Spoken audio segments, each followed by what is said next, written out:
अस्सलाम वालेकुम दोस्तों, 90 सेकंड के अंदर मैं आपको बताऊंगा अमेज़न एड्स की बेस्ट स्ट्रेटजी। आजकल काफ़ी सारे लोगों के ये सवाल आ रहे हैं कि वो जितना एड स्पेंड कर रहे हैं अमेज़न पर उतना उनका रेवेन्यू जनरेट नहीं हो रहा, प्रॉफिट तो दूर की बात है।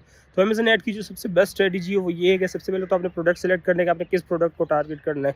आपने एक प्रोडक्ट या एक प्रोडक्ट कैटेगरी को ही सेलेक्ट करना है। ये नहीं कि आप T shirt, tumbler, coffee mug सबको एक कैंपेन के अंदर घुसा दो और फिर अमेज़न को कहो कि अब इसको प्रमोट करें।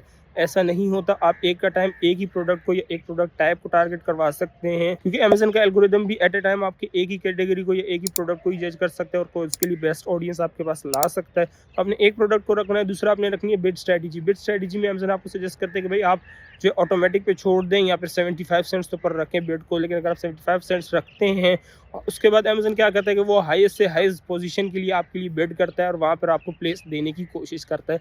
अब इसमें होता क्या है कि अक्सर कस्टमर्स ऐसे होते हैं जो कि आपके पोटेंशियल कस्टमर नहीं होंगे, लेकिन उनकी बिड इतनी महंगी होगी कि अमेज़न आपको $1 उस तक चार्ज करेगा और वो कस्टमर आपके पास कन्वर्ट नहीं होगा। तो इसलिए आपने बिड स्ट्रेटजी में क्या करना है कि आपने रखना है $0.02, जिसको आप 2 सेंट्स कह सकते हैं या फिर आप जो है 10 सेंट्स कह सकते हैं। इतने आपने रखने, इससे ज़्यादा आपने नहीं रखने। इससे होगा क्या कि इससे अमेज़न आपकी बिड सिर्फ वहीं पर प्लेस करेगा जहाँ पर आपका बजट होगा। तो ये आपकी दूसरी स्ट्रेटजी है। तीसरी चीज़ ये है कि आपने अपनी एड कैंपेन सेटअप करते हुए एड कैंपेन को ऑटोमेटिक रखना है, क्योंकि आप शुरू में स्टार्ट करें तो आपको नहीं पता कि आपकी एड कैंपेन किस तरह की है, किस तरह की आपकी ऑडियंस है, किनको आपको टारगेट करना है। उसके बाद आपने उस कैंपेन को पॉज़ करके एक नई मैनुअल कैंपेन बनानी है, जिसमें आपके जो पोटेंशियल कस्टमर है, जो कि आपको लगता है आपने जो डेटा लिया है अमेज़न से, आपको स्प्रेडशीट मिलती है, उसमें सारी चीज़ें मेंशन होती हैं।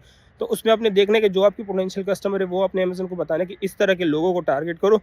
तो जो आपके पोटेंशियल नहीं है, जिनको फ़ज़ूल में आपका ऐड दिखाया गया है, उन्हें आपने नेगेटिव कीवर्ड्स में डाल देना है, ताकि अमेज़न को पता चल सके कि भाई इस तरह के लोगों को या इस तरह के कीवर्ड्स पर आपका ऐड नहीं दिखाना।